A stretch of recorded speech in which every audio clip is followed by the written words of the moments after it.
வணக்கம் நேயர்களே. இன்றைய விவாத அரங்கம் நிகழ்ச்சியில் சந்திப்பதில் பெரும் மகிழ்ச்சி.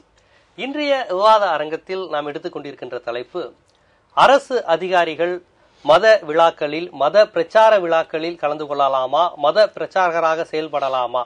தற்போது உமாசங்கர் IAS அவர்கள் தான் பணியில் இல்லாத சமயத்தில் தான் கிறிஸ்தவ மத பிரச்சாரத்திற்கு சென்றதாகவும், கிறிஸ்தவ மத பிரச்சாரத்தில் ஈடுபடுவது என்னுடைய தனிமனித உரிமை, இந்திய அரசியலமைப்பு சட்டம் எனக்கு வழங்கியிருக்கக்கூடிய, ஒவ்வொரு தனி மனிதனுக்கும் வழங்கியிருக்கக்கூடிய உரிமை, என்னுடைய வழிபாட்டு உரிமை, என் மதத்தை பிரச்சாரம் செய்யக்கூடிய உரிமை ஒவ்வொரு மனிதனுக்கும் உண்டு. நான் கிறிஸ்தவ மக்களிடம் சென்று கிறிஸ்தவ மத பிரச்சாரத்தை செய்கிறேன், இது என்னுடைய உரிமை என்று இருக்கிறார். இதற்கு சில இந்து அமைப்புகள் இதற்கு சிலர் எதிர்ப்பும் தெரிவித்திருக்கின்றனர். அதாவது அவர் முழு நேர ஒரு அரசு அதிகாரி என்பவர், ஒரு சிவில் சர்வெண்ட் என்பவர், அவர் எப்போதுமே ஒரு அரசு அதிகாரி தான். அவர் விடுப்பு பணியில் சென்று மத பிரச்சாரம் செய்வது என்பது இது அரசு அலுவலகத்தின் அரசு அதிகாரிக்கான முக்கியத்துவத்தை இழிவுபடுத்துவதாகும். ஆகவே அவர் எந்த காரணத்தை கொண்டும் ஒரு அரசு அதிகாரியாக இருப்பவர் ஒரு குறிப்பிட்ட மதத்துக்கு இப்படி பிரச்சாரம் செய்யக்கூடாது என்பது எதிர்தரப்பு வாதமாக இருக்கிறது. இதை நாம் எவ்வாறு எடுத்துக்கொள்ள வேண்டும்? பொதுவாக நமது அரசு அலுவலகங்கள் மதச்சார்பற்ற தன்மையுடன் தான் இருக்கின்றதா? எந்த மதத்திற்கு சார்பாக இருக்கிறது? இயல்பாக எந்த மதம் அங்கு மேலோங்கி இருக்கிறது? அல்லது குறிப்பிட்ட மதத்தினருக்கு முக்கியத்துவம் கொடுக்கப்படுகிறதா, சலுகை காட்டப்படுகிறதா? மதச்சார்பற்ற தன்மை என்றால் என்ன?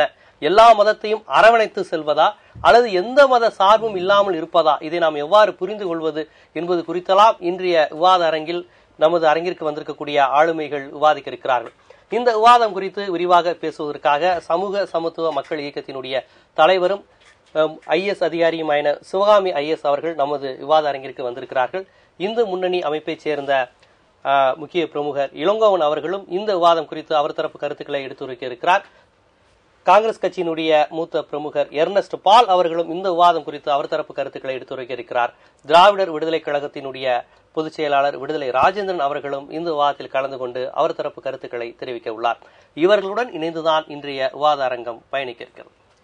சார், எர்னஸ்ட் பால், உங்கள்கிட்ட இருந்தே ஆரம்பம் சார். இப்ப இந்த விவாதத்துல பாத்தீங்கன்னா, இப்ப இந்து மக்கள் கட்சி போன்றவர்கள் எல்லாம் என்ன சொல்றாங்கன்னா, இவர் ஒரு அரசு அதிகாரிங்கிறவர் எல்லா மதத்துக்கும் பொதுவானவரா இருக்கணும். இவர் கிறிஸ்தவரா இருக்கிறார், இஸ்லாமியா இருக்காங்க வேற. இவர் டக்குன்னு ஒரு IAS அதிகாரியா இப்ப பணியில இருக்கும் போதே இவர் போயிட்டு நான் என் மக்களை பார்த்து நான் பிரச்சாரம் செய்யறேன் அப்படின்னு சொல்லும் போது இவரோட நடுநிலைத்தன்மை இங்கே அடிபட்டு போயுது. அதனால இதெல்லாம் ஏற்றுக்கொள்ள முடியாது. இது எப்படி ஒரு அரசு அதிகாரி எல்லோருக்கும் பொதுவானவராக, எல்லா மதத்தினருக்கும் பொதுவானவராக இருக்கக்கூடிய ஒரு குறிப்பிட்ட மதத்துக்கு பிரச்சாரம் செய்வதை நாம் எப்படி ஏற்றுக்கொள்வது அப்படிங்கறது அவங்க கேள்வியா இருக்குது. எப்படி பாக்குறீங்க? நீங்க ரெண்டு விதமா பார்க்கணும்.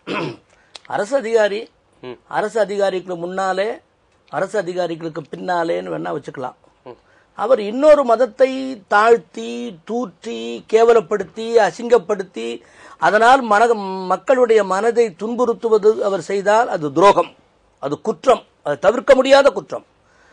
தான் பிறந்த இந்த மண்ணில் எனக்கு உள்ள சுதந்திரத்தை, எனக்கு கிடைத்த அனுபவத்தை, நான் இப்படி கஷ்டப்பட்டேன், நொந்து வெந்து போனேன், என்னை கேடுவார் இல்லை கேட்பார் இல்லை என்ற நிலைமைக்கு ஆளாக்கப்பட்ட பிறகு இவரை நான் வணங்கினேன், தோத்தரித்தேன், கும்பிட்டேன், நான் நோக்கி கேட்டேன், எனக்கு நலமாயிற்று, நான் தூக்கு போட போன நிலையிலிருந்து என்னை மாற்றினார் அவர் என்று நான் சொல்லுகிறேன் என்று சொன்னால் தப்பா என்பதுதான் உங்கள் மத்தியிலே, என் மக்கள் மத்தியிலே ஒரு கேள்வியாக கூட வைக்கிறோம். அவர் இந்து மதத்தை இழித்தோ, பழித்தோ, வேணையோ, குத்தியோ, கிளறியோ, ஒரு மகாராஜா சொன்னாரே 4 பிள்ளை பெத்துங்க, அப்பதான் நல்லவனுங்களெல்லாம் ஓட வச்சிடலாம். எப்படி அது ஒரு இலக்கிய தொகுப்புடன் 4 பிள்ளை பெத்துங்க, நல்லவனுங்களெல்லாம் ஓட வச்சிடலாம் அப்படின்னு ஒரு சிலேடையா குத்தி பேச்சினால் கூட பரவாயில்லை. அவர் என்ன சொல்கிறார்? நான் இருக்கும் இடத்திலே இருந்தபோது இருக்கிறேன், என்னை கேட்கிறார்கள், நான் ஜெபிக்கிறேன், நான் அவரை நோக்கி ஜெபிக்கிறேன், அவர் குணமடைகிறார்கள், எங்கிட்ட ரெக்கார்டு இருக்கிறது என்று சொன்னார். அதற்கு தனி மனித சுதந்திரம் இல்லை, ஒரு IAS அதிகாரியாக இருந்தால் தனி மனித சுதந்திரம் இல்லை என்று வாதாடினால் அந்த வாதத்திற்கு இறைவன் தான் அவர்களுக்கு பதில் சொல்ல வேண்டும். ஒன்று, பல சினிமாக்களிலே பார்க்கிறோம், பல வேடங்களிலே பார்க்கிறோம். கேட்டால் அது சினிமா என்று சொல்லக்கூடாது. நேற்று ஒரு மதத்திலே, இன்று ஒரு மதத்திலே, நாளை ஒரு மதத்திலே இருப்பவர்கள் எல்லாம் இருக்கிறார்கள், இருந்து கொண்டே இருக்கிறார்கள். ஆனால் கொஞ்ச நாளைக்கு முன்னாலே ஒரு அரசு ஆட்சியினுடைய முதலமைச்சரே ராமர் கோயில் கட்டுவதற்கு செங்கல் அனுப்பினார்கள். இன்றைக்கு அந்த முதலமைச்சர் தலைமையிலே உள்ள பன்னீர்செல்வம் ஆட்சியிலேதான் ஒரு சீஃப் செக்ரட்டரி இவருக்கு கடிதம் எழுதுகிறார், உன்னை நான் டிஸ்மிஸ் செய்வேன் என்று. உமாசங்கர் சொல்கிறார், நீ எத்தனை கடிதம் எழுதினாலும் எழுது, என்னை டிஸ்மிஸ் வேணா பண்ணிக்கோ, நான் கோர்ட்ல பாத்துக்கிறேன். அரசாங்கம் நடப்பதெல்லாம் கோர்ட்டு மூலமாகத்தான். உங்களுக்கெல்லாம் சில விவரங்கள் எல்லாம் தெரியும். கோர்ட் மூலமானதான் அரசாங்கம் நடக்கிறது. ஆனால் இந்த நிலைமையை பற்றி, இந்த செய்தியை பற்றி மக்கள் மத்தியிலே அவர் உமாசங்கருக்கு ஞானதேசிகன் கடிதம் எழுதிய உடனே இவருக்கு இருக்கிற வேலையை விட்டு இல்லாத வேலைக்கு ஏன் போறாரு அப்படின்னு தான் மக்கள் மத்தியில ஒரு கேள்வி தோணுகிறது. நான் திருப்பி திருப்பி சொல்லுகிறேன், என்னுடைய சுயமரியாதையை, சுய எண்ணத்தை, சுய நடவடிக்கையை நான் இந்த உலகத்திலே நான் இந்த உலகத்திலே வாழ்கின்ற பொழுது செய்யக்கூடாதா? அதற்கு என் ஐஏஎஸ் படிப்பு, என் ஐஏஎஸ் உத்தியோகம் அதை மறுக்கிறதா? நான் பிறந்து விட்டேன் சார் இந்த பூமியிலே, நான் ஐஏஎஸ் படித்து விட்டேன். அது ஐஏஎஸ் படித்ததுனாலேயே நான் இதில் செய்யக்கூடாது.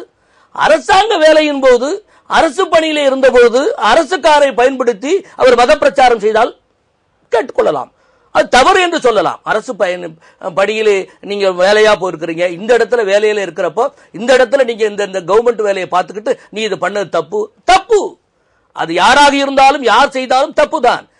ஓய்வு நேரத்திலே, விடுமுறை நாட்களிலே அவருக்கென்று இருந்த சமயத்திலே தான் தேவசகாயம் ஐஏஎஸ் அவர் என்ன சொல்றாரு, நானும் ஒரு கிறிஸ்தவர் தான், இருந்தாலும் உமாசங்கர் ஐஏஎஸ் செய்தது தவறு, நான் கிறிஸ்தவர் தான். அவர் இந்து மக்கள் கட்சியோ இந்து முன்னணியோ இல்ல, அவர் சொல்லியிருப்பாரு, அவர் பேட்டி கூட நீங்க பாத்துருக்கலாம். தேவசகாயம் ஐஏஎஸ் சொல்றாரு, நான் கிறிஸ்தவர் தான், நானும் ஒரு ஐஏஎஸ் தான், இருந்தாலும் உமாசங்கர் இப்படி வெளிப்படையா போய் மத பிரச்சாரம் செய்வது தவறுன்னு அவர் சொல்லி இருக்கிறார். தேவசகாயம் எத்தனை ஐஏஎஸ் தான், ஆனா எத்தனை மத சம்பந்தப்பட்ட வழக்குகளில போந்திருக்கிறாரு. தேவசகாயம் ஐஏஎஸ் தான் எத்தனை ஊழல் வாதிகள் மத்தியிலே அவர் புரண்டு வருகிறார். நான் சொல்லக்கூடாது, ஏர்னஸ்ட் பால் போய் தேவசகாயத்தை குறை சொல்லக்கூடாது. நான் ஏர்னஸ்ட் பாலாக இருந்து பேசவில்லை. பற்றி பேசக்கூடாது. ரெண்டாவது இல்ல சொல்லலாம், தேவசகாய அபிப்பிராயம், தேவசகாய ஐஏஎஸ் எண்ணம், அவருடைய எண்ணம். நான் சொல்லுகிறேன், கத்தோலிக்க திருச்சபையிலே இருக்கிற மிகப்பெரிய விவாதங்கள் எல்லாம் தேவசகாயம் உள்ளே போயிருக்கிறார். தேவசகாயம் நான் இன்னும் வெளிப்படையாக சொல்ல வேண்டும் என்றால், இன்னொரு ஒரு லேடி வக்கீல வைத்துக் கொண்டு அவர் சிலதுக்கெல்லாம் மிரட்டுகிறார். சொல்ல முடியாது. ஐஏஎஸ் அதிகாரியாக இருக்கிற காரணத்தினாலே என்னுடைய எண்ணத்தை நான் பிரதிபலிக்க கூடாது என்று சொன்னால், இது ஜனநாயக நாடா? கொஞ்ச நாளைக்கு முன்னாலே இதெல்லாம் காணுமே, 10 வருஷத்துக்கு முன்னாலே இது காணுமே, அதுக்கு முன்னாலே எத்தனையோ பேர் சார் எந்த மதத்திலையும் எந்த ஐஏஎஸ் அதிகாரிகளும் இந்து மதத்தினுடைய தெய்வத்தை பற்றி மேடைகளிலும் அல்லது திருவிழாக்களிலும் பேசியது இல்லையா? நிச்சயமா உங்கள்கிட்ட இது முன்வைக்கிறப்ப அவருக்கு 10 வருடமா இல்ல அப்படிங்கிறப்ப அவர் எதை சொல்ல வராருன்னு தெரியுது. உமாசங்கர் அவர்கள் கூட ஒரு ஆங்கில நாளிதழில் அதான் விரிவா பேசியிருந்தார்.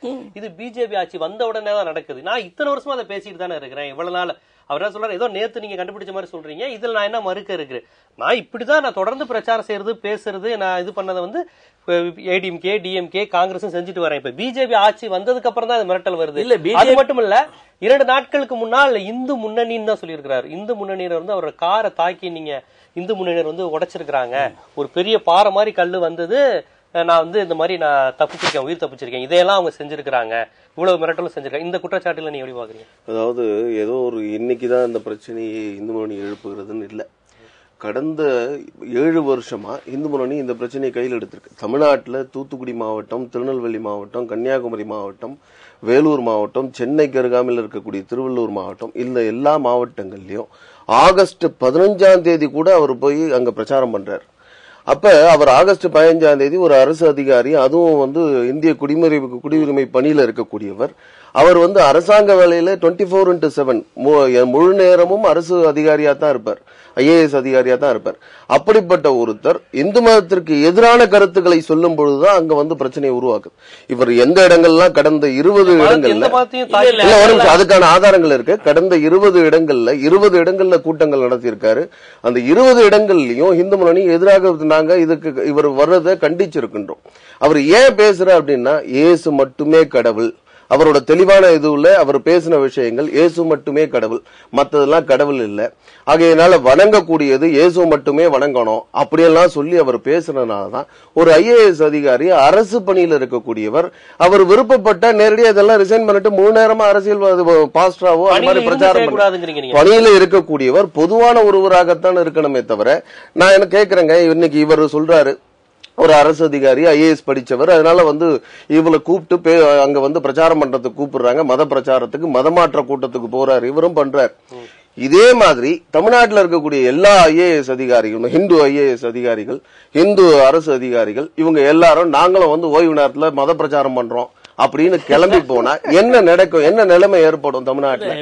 அரசு அதிகாரிகளுக்கு ஒரு குறிப்பிட்ட விஷயத்துல, அதாவது இன்னும் குறிப்பா சொல்லணும்னு சொன்னா, இந்த அதிகாரிகள் எல்லாமே எந்த மதத்தையும் சாராமல் இருக்கணும். முதல்ல ஐஏஎஸ் அதிகாரி அரசு அதிகாரின்னு சொன்னா அவர் அரசு அதிகாரி தான்.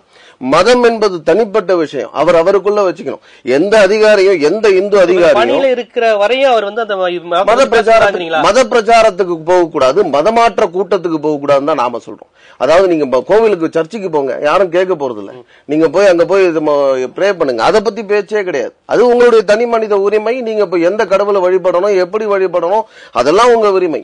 ஆனா அதுக்காக இந்த கடவுளை மட்டும்தான் வணங்கணும், இந்த கடவுள் தான் உங்களுக்கு எல்லாத்தையும் கொடுப்பார். ஒண்ணு இல்ல, உத்தரகாண்ட்ல ஒரு பிரச்சனை ஆச்சுங்க.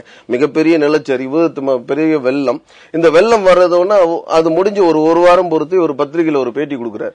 இதை இயேசு கிறிஸ்து எனக்கு முன்பாகவே சொல்லிவிட்டார். அந்த இடத்துல மிகப்பெரிய வெள்ளம் வரும். அந்த இடத்துல வெள்ளம் ஏன் வருதுன்னு சொன்னா, அங்க வந்து கற்களை வைத்து கடவுள் என்று அங்க வணங்குகின்ற ஒரு போக்கு இருக்கிறது. ஆகையினால இதை எதிர்க்க வேண்டும், இது கூடாது என்பதற்காக அங்க பெரிய வெள்ளத்தை கடவுள் கொண்டு வந்திருக்கின்றார், இயேசு கிறிஸ்து கொண்டு வந்திருக்காருன்னு இவர் பேட்டி கொடுக்கிறார். பத்திரிகையில வந்திருக்கக்கூடிய செய்தி. ஆக ஒரு ஐஏஎஸ் அதிகாரி மத ஒற்றுமையை, மத நல்லிணக்கத்தை வலியுறுத்தக்கூடிய இடத்துல இருந்து கொண்டு ஒரு குறிப்பிட்ட இந்து மதத்திற்கு எதிராக பேசுகிறார் என்று சொன்னால், அவர் இத்தனைக்கும் இந்துன்னு வேற சொல்லிக்கிறார். அவர் இந்துன்னு சொல்லி தாழ்த்தப்பட்ட சமுதாயத்தை சார்ந்து அதன் மூலமாக அரசு சலுகைகளை பெற்று படித்து இந்த ஐஏஎஸ் அதிகாரியாக வளர்ந்தவர் இன்னைக்கு இந்து மதத்தினுடைய கடவுள்களை குறிப்பிட்டு இதுபோல தாக்குதலுக்கு சொல்ற மாதிரி மத நல்லிணக்கத்துக்கு குந்தகம் ஏற்படும் வகையில பேசுறதுதான் நாம கூடாதுங்க. நான் உங்கள்கிட்ட வரேன், அதுக்கு முன்னாடி நான் மேடம் அவர்கிட்ட சொன்னதிலேயே அவருடைய குறிப்புக்கு நீங்க வந்து என்னன்னா, இந்து மதத்தையும் வேறு முஸ்லிம் மதத்தையும் அவர் கீழ்த்தரமாக இதுவரைக்கும் பேசியதாக, கல்லை வணங்குறவர்களால் தான் புயல் வந்து அப்படி சொல்லிருக்காரு. 38 கோடியும் தெய்வங்களும் சொல்லுகிற காலம் உண்டு. நான் முகமது இஸ்மாயில் சொல்லி ஒரு சீஃப் ஜஸ்டிஸ் இருந்தார், நான் ஞாபகப்படுத்துகிறேன். கம்பராமாயண விரிவுரையாளர் சொல்லலாம். ஆனா அவர் ராமனை வர்ணிக்கிற அந்த முறை தப்புன்னு ஒரு முஸ்லீமும் எதிர்க்கல, ஒரு கிறிஸ்தவனும் எதிர்க்கல. சீஃப் ஜஸ்டிஸ் அவர் வந்து சைவம் வேற. அதாவது ஒரு சர்ச்சுக்குள்ள போய் உட்கார்ந்து இந்த கூட்டத்தையோ நீங்க கிறிஸ்தவர்களுக்கு போதனையோ சொன்னா யாரும் கேட்க போறது இல்லைங்க. நீங்க பொதுவான இடத்துல பொதுக்கூட்டம் போல போட்டு அதுல மதமாற்ற கூட்டம் நடத்துகின்ற போதுதான் இந்த பிரச்சனை வரும். ஐஏஎஸ் அதிகாரியாக இருந்து சர்ச்சுக்குள்ள போய் பேசலாம். இப்ப வேணாம் சொல்ல, எல்லா ஐஏஎஸ் அதிகாரியும் போறாங்க, அது தனி மனித சுதந்திரம். இப்ப அரசு, நீங்க ஒரு அரசு அதிகாரி, இந்த மாதிரி பல்வேறு விஷயங்கள் உங்களுக்கு அனுபவம் இருக்குங்கிற முறையில, மற்ற அரசியல் அனுபவங்களை தாண்டி உங்களுக்கு அந்த அபிஷியலாவும் அந்த அனுபவம் இருக்குங்கிற முறையில, அரசு அலுவலகங்கள் மதச்சார்பற்ற தன்மையுடன் தான் செயல்படுகிறது. அவங்க அனுபவம் எப்படி? நான் லாஸ்டா ஒர்க் பண்ணது வந்து ஸ்டேஷனரி அண்ட் பிரிண்டிங் டிபார்ட்மெண்ட்.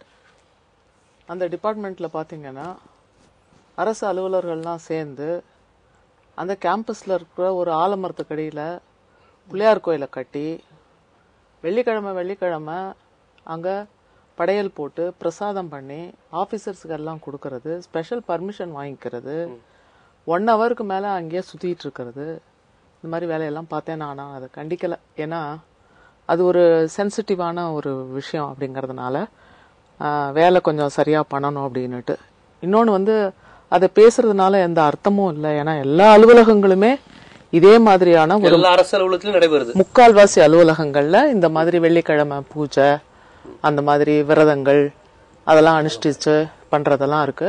எனக்கு தெரிஞ்சு நிறைய ஐஏஎஸ் ஆபீசர்ஸ் டேபிள்ல முருகன் அந்த போட்டோ எல்லாம் வச்சுட்டு அதுக்கு மாலையெல்லாம் போட்டுட்டு வர்றவங்க எல்லாம் பாக்குற மாதிரி அதை டேபிள்ல வச்சிருக்காங்க, அதை நான் பார்த்திருக்கேன்.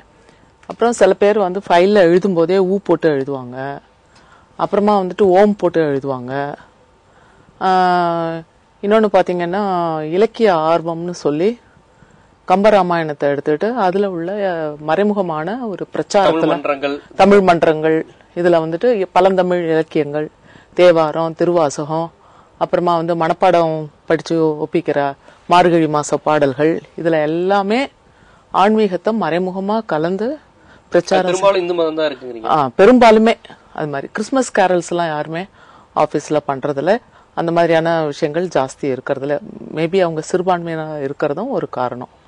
ஸோ அதனால எனக்கு தெரிஞ்சு முக்கால்வாசி அதிகாரிகளும் சரி, அலுவலர்களும் சரி, கடைநிலை ஊழியர்களும் சரி, அதை வந்து கோயிலுக்கு போயிட்டு வந்துட்டாங்க அப்படின்னா அதை வந்து அன்னைக்கு வந்து எல்லாருமே அதை மன்னிச்சிருவாங்க. வெள்ளிக்கிழமைன்னா லேட்டா வருவாங்கங்கிறது அண்டர்ஸ்டுட் அப்படிங்கிற மாதிரி ஒரு எழுதப்படாத ஒரு சென்டிமெண்டா ஒரு வேற மாதிரி ஆகும் அப்படிங்கிறது வந்து எல்லாருக்கும். அதனால இன்னொன்னு பாத்தீங்கன்னா ப்ரொஃபஸர் ரெலிஜன் அப்படின்னா அதுக்கு என்ன அர்த்தம்?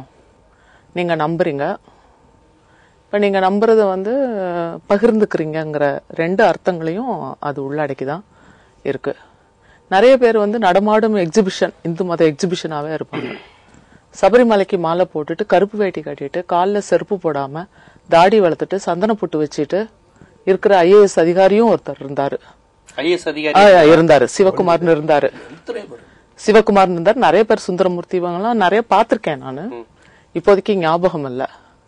அவங்க என்ன பண்ணுவாங்கன்னா ஐயப்ப பூஜைன்னே வச்சு அதுக்கு வந்து அலுவலர்கள்லாம் அவங்க வீட்டுக்கு போவாங்க.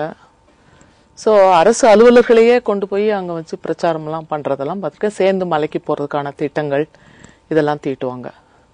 அதனால அரசு அலுவலகம் வந்து இன்னொன்னு வந்து பாத்தீங்கன்னா சாந்தா ஷீலா நாயர்னு ஒரு ஐஏஎஸ் அதிகாரி. அவங்க வந்து ரொம்ப அம்மாவுக்கு ஃபேவரட்டான ஒரு அதிகாரியா இருந்தவங்க, நல்ல அதிகாரியும் கூட. மழை வரணும்னு சொல்லி யாகம் நடத்தினாங்க.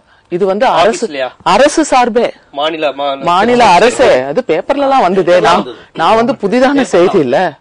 அரசே வந்து யாகம் வந்தா மழை பெய்யும் அப்படின்னா நான் குணப்படுத்துறேன் அப்படின்னு ஒரு அதிகாரி சொன்னா அப்ப முதலமைச்சர் தான் சொல்ல முடியுமா? அரசு தான் சொல்ல முடியுமா? அரசுல ஒரு அங்கமா இருக்கிற ஒருத்தர் சொன்னா அது இது ஒண்ணும் இல்லையா அப்படிங்கிற கேள்விகள்லாம் நிறைய இருக்கு. இன்னொன்னு வந்து நடமாடும் எக்ஸிபிஷன் சொன்னா கோபால்சாமின்னு ஐஏஎஸ் இப்ப பத்மபூஷன்லாம் அவருக்கு கொடுத்திருக்காங்க. அவர் தேர்தல் கமிஷனரா இருந்தப்போ அரசு வண்டிகள் செக்யூரிட்டி இந்த சகிதம் ஃபுல்லா போய் காஞ்சிபுரம் கோயில்ல இறங்கி திறந்த மார்போட பூணூல் மற்றும் நாமத்தோட ஒரு எக்ஸிபிஷன் மாதிரி நடமாடும் எக்ஸிபிஷனா இருக்காரு. இதை பாக்குறவங்க அதை நம்புறவங்க ஒரு உயர்ந்த பதவியில இருக்கு. இன்னொன்னு வந்து பாத்தீங்கன்னா புரோட்டோகால் டிபார்ட்மெண்ட்ல நான் கொஞ்ச நாள் பணி செஞ்சேன். எல்லா சீஃப் மினிஸ்டர் பக்கத்தூர் அக்கத்தூர் எல்லாரையும் அவங்கள கொண்டு போய் திருப்பதிக்கு அனுப்பி வைக்கிறதா முக்காவாசி வேலையா இருக்கும். இங்க வருவாங்க, இங்க இருந்து ஒரு பிளைட் பிடிப்பாங்க, திருப்பதிக்கு போவாங்க. இதெல்லாம் அரசுடைய செலவா தனிப்பட்ட செலவு? ஏன்னா அவங்களுடைய செக்யூரிட்டிங்கிறது வந்து அரசு தான் ஏற்றுக்கணும். அப்ப அவங்களுக்கு கோயில் போய் திருப்தியா வழிபடுறதுக்கான சகல ஏற்பாடுகளும் அரசே முன்னின்று செய்யும் பொழுது பாவம் ஒருத்தர் இந்த அரசால பழிவாங்கப்பட்டவர், சஸ்பெண்ட் செய்யப்பட்டவர், நல்லவர், வல்லவர், அவர் மேல எந்தவித ரெக்கார்டும் கிடையாது, ஊழலை வந்து தோண்டி எடுத்தவர், எத்தனை அதிகாரி மேல அவர் ஊழல் பெட்டிஷன் அனுப்பிச்சு அதை கவனிக்காம அரசாங்கம் வச்சிருக்குன்னு ஒரு கேள்வி கேட்டா போறோம். அவர் மேல ஏன் அரசு இவ்வளவு கோபமா இருக்குங்கிறத பத்தி புரிஞ்சுக்க முடியும். அப்ப வேற ஒரு நோக்கம் இருக்குங்கிறீங்களா? நிச்சயமா நிச்சயமா. அவர் கேபிள் கனெக்ஷன் விஷயத்தையும் அவர் தான் வெளியே கொண்டு வந்தாரு. சுடுகாட்டு இருக்கு நிச்சயமா. சுடுகாட்டு கூரை வழக்கு ஊழல் வழக்க கொண்டு வந்தவர் அவரு. அது மூலம் செல்வ கணபதிக்கு தண்டனை வாங்கி கொடுக்க காரணமா இருந்தவர். அது இல்லாம ஏகப்பட்ட ஐஏஎஸ் அதிகாரிகள், நான் பேர் சொல்ல இல்ல அது வேற விஷயம். நான் வந்து என்ன சொல்றேன்னா அவரு நிறைய ஐஏஎஸ் அதிகாரிகள் மேல புகார் கொடுத்து அது வந்து விஜிலன்ஸ் கமிஷனால விசாரிக்கப்படாமலே முடக்கி வைக்கப்பட்ட சம்பவங்கள் இருக்கு. ஏன்னா அவங்க வந்து கொஞ்சம் பவர்ஃபுல்லா இருந்து இவருடைய குரலை அடக்கி வச்சாங்க. சோ இந்த மாதிரி சப்ரஸ் ஆனவன தன்னால எதுவுமே இயலாது, இந்த அரசாங்கத்துல எடுபடாது, நாம் ஒதுக்கப்படுகிறோம், நேர்மையாக இருப்பதற்காகவே ஒதுக்கப்படுகிறோம்ங்கிற ஒரு சூழல் வந்தவன அவர் உண்மையை தேடி கண்டறிகிற ஒரு இன்னொரு வேலையில அவர் இறங்குறாரு. இது வந்து ஆட்டோமேட்டிக்கா தனி மனிதனுக்கு ஏற்படும். அப்படியும் கூட அவர் அரசு உத்தியோகத்துல எந்த குறையும் வைக்கல. கோஆப்டெக்ஸ்ல இந்த நடவடிக்கைகள அரசு பணி எதுவுமே முடங்கல. கோஆப்டெக்ஸ்ல அவர் வந்ததுக்கு அப்புறம் லாபம் அதிகரிச்சிருக்கே தவிர குறையல. கோஆப்டெக்ஸ்ல திரும்பி அங்கிருந்து அவரை மாத்தினாங்க. மாத்திட்டு இப்போ எதுக்கும் பயன்படாத ஒரு இந்த என்ன டிபார்ட்மெண்ட் அது ஒழுங்கு நடவடிக்கை ஆணையம், அது மாதிரி கொஞ்சம் திமிரா இருந்தா அல்லது அரசாங்கத்தை எதிர்த்தா அவங்களுக்கெல்லாம் கிடைக்கிற ஒரு நல்ல இடம். எங்களை மாதிரி இருக்கிறவங்க, நானும் அதுல இருந்தேன், ஆனா அதை நான் நல்லா பயன்படுத்திக்கிட்டேன். ஏன்னா எப்படியாவது மனம் கசங்கணும், வேதனைப்படணும், அவங்க காலில் போய் விழணும் அப்படிங்கறதான் அவங்களுடைய நோக்கம். நாங்க காலில் விழுற டைப்பு கிடையாதுங்க, நாங்க எதிர்த்து நிப்போம், நாங்க பயப்பட மாட்டோம், என்ன மிஞ்சி போனா இந்த ஜாபை விட வேண்டியிருக்கோம் அவ்வளவுதானே அப்படின்னு துச்சமா நினைச்சிட்டு எங்களை சந்தோஷம் எவ்வளவுக்கு எவ்வளவு நீங்க நசுக்குறீங்களோ அவ்வளவுக்கு அளவு நாங்க சந்தோஷமா இருப்போம் அப்படின்னு சேலஞ்ச் பண்ணி எடுத்துக்கிட்டோம் என்ன போன்றவர்கள்லாம். அவரு வேற ஒரு பாதைய தேர்ந்தெடுத்திருக்காரு, அதுல அவருக்கு சந்தோஷம் இருக்கு. இன்னொன்னு வந்து என்னன்னா ஒரு நம்பிக்கையை பகிர்ந்துக்கும் பொழுது இப்ப நீங்க பாருங்க, ஒரு கசங்கி போன ஒரு மனிதன் வரான், அவனை வந்து அரசாங்கத்தினால ஆறுதல் படுத்த முடியல, ஏற்கனவே இருக்கிற நடைமுறைகள் எல்லாமே அவனுடைய சால்வேஷன் கிடையாது, அவனுடைய வறுமையை போக்க முடியல, பிணியை போக்க முடியல, மன கஷ்டத்தை போக்க முடியல, இப்படிப்பட்ட மனிதர்களை பார்க்கும் பொழுது தானும் அவனும் ஒண்ணுன்னு நினைக்கிற ஒரு மனோபாவம் வந்ததுக்கு அப்புறம் அவர் அவங்களுக்கு தான் கண்டறிஞ்ச உண்மையை பகிர்ந்துக்கிறாரு. இது வந்து ரொம்ப ரொம்ப இருந்தாலும் சராசரி மக்களுக்கு ஒரு மத போதகர் வந்து குருடர்கள் பார்ப்பர் நடப்பர் சொல்றதுக்கும் ஒரு அரசு அதிகாரி நான் வந்து இது ஒரு விஷயத்தை கண்டேன்னு சொல்றது நான் வந்து இது ஒரு இலக்கியமா தான் பாக்குறேன். இயேசு கிறிஸ்து சொன்னாலும் சரி, இவரு சொன்னாரு குருடர்கள் பார்த்தாங்கன்னா கண்ணை திறந்து குருடா இருந்தவங்க பார்த்தாங்கன்னு நான் எடுத்துக்கல. நான் எப்படின்னா இது வரைக்கும் நான் ஒரு மாயையில இருந்தேன், இப்போ உலகத்தை புரிஞ்சுக்கிட்டேன் அப்படிங்கிற அர்த்தம் தான் அதுல இருக்கு. நான் கேட்காததை கேட்டேன்னா, நான் இந்த வரைக்கும் ஒரு நற்செய்தி, நான் கேட்காத ஒரு நற்செய்தியை என் காதால் கேட்டேன் என்பது. அதெல்லாம் காது கேட்காதவங்களுக்கு எல்லாம் காது வந்துருச்சு. முடமாய் இருந்தேன், செயல்பட முடியாமல் இருந்தேன், இப்பொழுது எனக்கு வேகம் வந்திருக்கிறது, என்னால் செயல்பட முடியும் என்ற நம்பிக்கையை பெற்றேன் அப்படின்னு தான் அதை இலக்கிய பூர்வமா புரிஞ்சுக்கணுமே தவிர ஏதோ மிரக்கல் அப்படின்னு. மிரக்கல் உண்மையிலேயே அது மிரக்கல் தான். இப்ப நீங்க வந்து பாத்தீங்கன்னா ஒரு ஆழ்ந்து என்னால எதுவுமே செய்ய முடியாதுன்ற மனிதன் வந்து எழுந்து நின்று சாதிக்கிறான் அப்படின்னா அது ஒரு மிரக்கல். அந்த மாதிரி அதிசயம் தான் அதுல பூடகமாக சொல்லப்படுகிறது. அதை புரிஞ்சு சொல்றாங்களா புரியாம சொல்றாங்களாங்கிறது வேறு விஷயம். என்னை போன்றவர்கள் அப்படிதான் புரிஞ்சுக்கிறோம். அதனால அது யாராக இருந்தாலும் சரி. இன்னொன்னு வந்து என்னன்னா, தேவசகாயம் போன்றவர்கள் அவர்களை எதிர்ப்பதற்கு காரணம், இவர் சர்ச்சை சார்ந்து செயல்பட்டிருந்தாருன்னா, மேஜர் ரிலிஜன் சார்ந்து சம்பந்தப்பட்டிருந்தாருன்னா அவங்க எல்லாம் அவருடைய உதவிக்கு ஓடி வருவாங்க, காப்பாத்திருப்பாங்க ஏதோ ஒரு வகையில. ஆனா அவர் அவங்களெல்லாம் நாடல. அதிகார மையம் எதுவாக இருந்தாலும் அது வேண்டான்னு உதறிட்டு ஒரு இவாஞ்சலிக்கல், அதாவது என்னன்னா நற்செய்தி தூதுவராக தன்னை அவரை அறிவிச்சுக்கிறாரு. இது வந்து அரசாங்க பணியிலிருந்து செய்யறாங்க அப்படின்னா, ஏற்கனவே இது மாதிரி செய்யறவங்க எல்லாம் கண்டறிஞ்சு அவங்கள தண்டனை எடுத்து அவங்க மேல நடவடிக்கை எடுத்ததுக்கு அப்புறம் இவர் மேல கை வைங்க. ஏதாவது பண்ணணும்னா அதை முதல்ல பண்ணுங்க. நிச்சயமா. அப்ப நீங்க சொன்னதுல இருந்து இவருக்கு எதிராக அரசு, சர்ச்சுங்கிற அதிகார மையம் கூட இருக்கு, அப்புறமேட்டு வேறு சில இந்து அமைப்புகள் 3 தாக்குதல் அவர் மேல் நடைபெற்று. ஆமா. இன்னொன்னு வந்து இவர் சார் பேசும்போது தாழ்த்தப்பட்டவர் என்ற சலுகையை அனுபவித்தார்னா இது என்ன சலுகை ஒண்ணும் கிடையாது, இவர்களுடைய உரிமை. காலங்காலமா அவர் இந்து இல்ல இந்து தாழ்த்தப்பட்டவர் என்ற சலுகையை பெற்று, அப்ப சலுகையை பெற்றா வாயை மூடிக்கிட்டு இருக்கணும், அடங்கி போகணும், நாங்க என்ன சொல்றோமோ அதை கேட்கணும்ன்ற அர்த்தம் எல்லாம் கிடையாது. அப்படி ஒரு துணி ஒலிக்க கூடாது தயவு செஞ்சு. அதுக்காக வந்து இந்துவார்னு பெயருக்கு இந்துன்னு சொல்லிட்டு இந்து சலுகைகளை பெற்றுக்கொள்ளலாம், நான் கிறிஸ்தவ வழிபாட்டை பின்பற்றலாம் அப்படின்னு சொல்ல முடியாது. இருங்க, அதாவது ஒரு விஷயம் பாதிக்கப்பட்ட சேர வேண்டிய சலுகைகளை பறித்து கொண்டிருக்கிறார். சேரும் பொழுது அவர் ஒரு இந்துவா இருந்தது உண்மைதான். அந்த அடிப்படையில அவர் ஒரு இதை பெற்றார். இப்ப வந்து அதனால வந்துட்டு அவர் மாறவே கூடாதுன்னு ஏதாவது இருக்கா? சட்டப்படி மாற வேண்டியதுதானே? சட்டப்படி மாறல, கிறிஸ்தவத்துக்கு மாறலையே.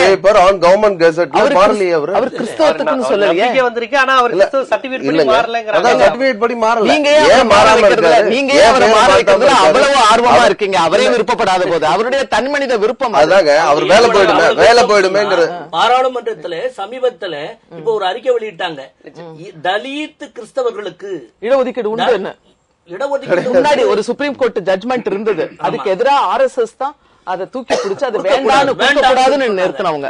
இப்பவும் அதைத்தான் சொல்றோம் நாங்க.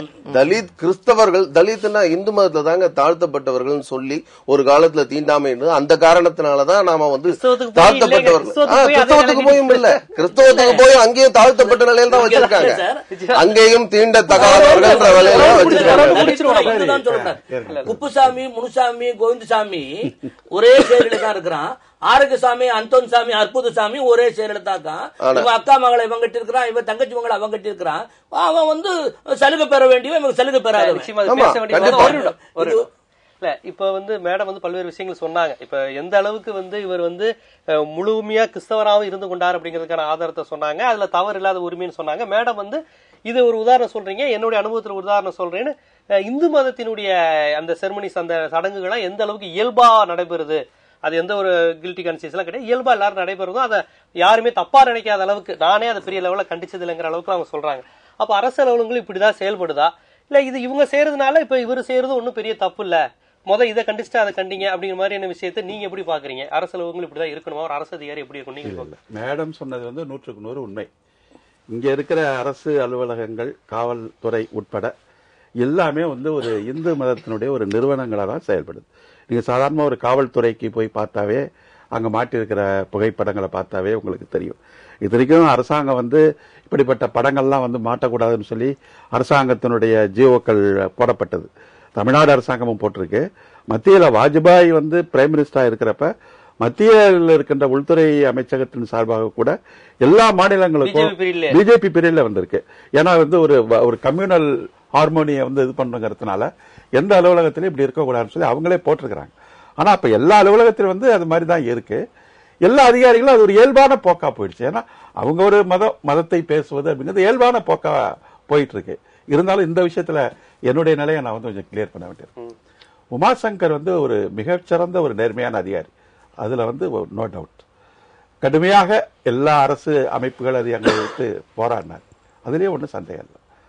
அவரு வந்து அந்த நேர்மையான அதிகாரி வந்து தன்னுடைய ஒரு மதத்தை தேர்ந்தெடுத்துக் கொள்வதற்கும் அவருக்கு உரிமை இருக்கு. அந்த உரிமையை யாரும் மறுக்க முடியாது. ஆனா ஒரு அதிகாரியாக இருந்து கொண்டு இருக்கிறவர் வந்து ஒரு மத பிரச்சாரகர் அப்படிங்கிற ஒரு எல்லைக்கு போறது அப்படிங்கறதுல எனக்கு கொஞ்சம் கருத்து வேறுபாடு. ஏன்னா இவரு நம்ம இளங்கோ சொன்னது வந்து அரசு அதிகாரிகளாக இருக்கிறவங்க அவங்க வந்து ஒரு மத நல்லிணக்கத்துக்கு உள்ளவங்களா இருக்கணும் அப்படின்னு இவர் சொல்ற விஷயத்தான் நாங்க நீண்ட காலமா சொல்லிட்டு இருக்கோம். இதே டிபேட்ல உமாசங்கரை கழிச்சுட்டு இந்த இளங்கோவன் சொன்ன விஷயத்த நான் பேசினேன்னா என்னை எழுத்து பேசக்கூடிய முதல் மனிதரா இளங்கோவன் தான் இருப்பார்.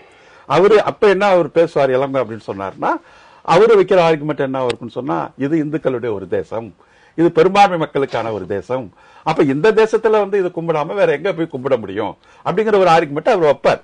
ஆனா இப்போ Umashankar happens to be a Christian அப்படிங்கிற ஒரு விஷயத்த வந்ததுனால இவங்க அதை எதுக்கிற விஷயத்தினால இப்ப நாங்க பேச விஷயம் வரவேற்கிறேன். ஆனா இப்ப சொல்ல அப்ப உமாசங்கர் இல்ல அந்த கருத்தை எல்லா இடத்திலும் பேசுங்கிறது என்னுடைய கருத்து. அது என்னுடைய கருத்து, எங்களுடைய கருத்து, செக்குலரிஸ்டுடைய ஒரு கருத்து. அதை வரவேற்கிறோம். ஆனா உமாசங்கர் வந்து அப்படி ஒரு எக்ஸிட் ஆகி போய் ஒரு பிரச்சாரகரா மாறுறது அப்படிங்கறத வந்து நியாயப்படுத்துறதுக்கு நான் தயாரா இல்லை. ஒண்ணு. ரெண்டாவது விஷயம் வந்து இந்த மிராக்கிள்ஸ் அவங்க மேடம் சொன்னாங்க இலக்கியமா பார்க்கலான்னு. அது பார்க்கலாம், நம்ம வந்து இலக்கியமா பார்க்கலாம், தட் இஸ் டிஃபரண்ட். ஆனா ஒரு அறியாமையில மூழ்கி இருக்கிற ஒரு சமூகத்துல, மூடநம்பிக்கையில மூழ்கி இருக்கிற ஒரு சமூகத்துல ஒரு ஐஏஎஸ் அதிகாரியா இருக்கிறவரே வந்து நான் வந்து ஒரு மிராக்கல்ஸ்ல வந்து உடனே பார்வையை கிடைக்குது, இதுவா போகுது, இதெல்லாம் தீர்க்க முடியுது அப்படின்னு சொல்றங்கிறப்ப இது இந்தியன் கான்ஸ்டிடியூஷன் சொன்ன அந்த சயின்டிபிக் டெம்பர் விஞ்ஞான மனப்பான்மையை வந்து வளர்த்து எடுக்கிறது தான் இந்தியாவுடைய ஒரு குடிமகனுக்கான உரிமைன்னு சொல்லப்படுற பேசிக் சயின்டிபிக் விஷயத்தை வந்து ஒரு கொஸ்டின் பண்ற விஷயமா தான் நான் பாக்குறேன். அப்ப அந்த எக்ஸினுக்கு வந்து அவர் போயிருக்க கூடாது அப்படிங்கறதான் அவரை பத்தில ஒரு கருத்து. ஆனா அதே நேரத்துல அவர் இப்படி ஒரு பிரச்சாரம் பண்றதுக்கான ஒரு உரிமை பண்ணிட்டாருங்கிற காரணத்தை காட்டி இவங்க இன்னைக்கு அவர் மேல நடத்துற தாக்குதல் என்ன அப்படின்னு சொன்னீங்கன்னா இது பொதுவாக ஒட்டுமொத்தமாவே இந்த மதம் அப்படிங்கிற ஒரு கோட்பாடுக்குள்ள போறவங்க எல்லாருமே என்ன பண்றாங்கன்னா தங்களுடைய ஒரு மதம் அப்படின்னு சொன்னீங்கன்னா மதத்தினுடைய உரிமை, மதத்துக்கானது, சகிப்புத்தன்மை எல்லாம் பேசுறாங்க. ஆனா அவங்களுக்கு ஒரு எதிர்ப்பாக நினைக்க வேண்டிய ஒரு மதம் அப்படின்னு சொன்னா உடனே வந்து அவங்க ஒரு மத எதிர்ப்பாளராக அவங்க ஒரு மத எதிர்ப்பாளராக அங்க மாறுறாங்க. மாறிட்டு அப்போ வந்து மதச்சார்பின்மை, இந்த மாதிரியான வந்து மனித நேயம், இந்த விஷயங்களை நான் பேசுறாங்க. எங்களை பொறுத்த நினைக்கிறேன்னா கிட்டத்தட்ட ஒரு மதச்சார்பின்மை அப்படிங்கிறது என்ன சொன்னா கவர்மெண்ட் அரசு எந்திரம்ங்கிறது மதத்திலிருந்து முழுமையாக விடுபட்டதா ஒன்னா இருக்கணும். தனி மனிதர்களுடைய யாருடைய மத சுதந்திரத்தையும் வேண்டாம்னு நாங்க சொல்றதுக்கு இல்ல. மதத்தை நம்பாங்களா இருக்கலாம், விரும்புற மதத்தையும் ஏத்துக்கலாம், அது மாதிரி வந்து அவங்களுடைய தனி. ஆனா அரசு எந்திரம் அப்படிங்கிறது ஒரு மதசார்பற்ற அரசு எந்திரமா இருக்கணும். ஏன்னா அந்த ஒரு மதசார்பற்ற அரசு எந்திரமா இருந்தாலும் அனைத்து மக்களையும் அங்கீகரிக்கின்ற, சிறுபான்மை மக்களையும் அங்கீகரிக்கின்ற ஒரு ஆட்சி அரசாங்க அமைப்பு முறையில எல்லாருக்கும் சரியான ஒரு நீதியை வழங்க முடியும்.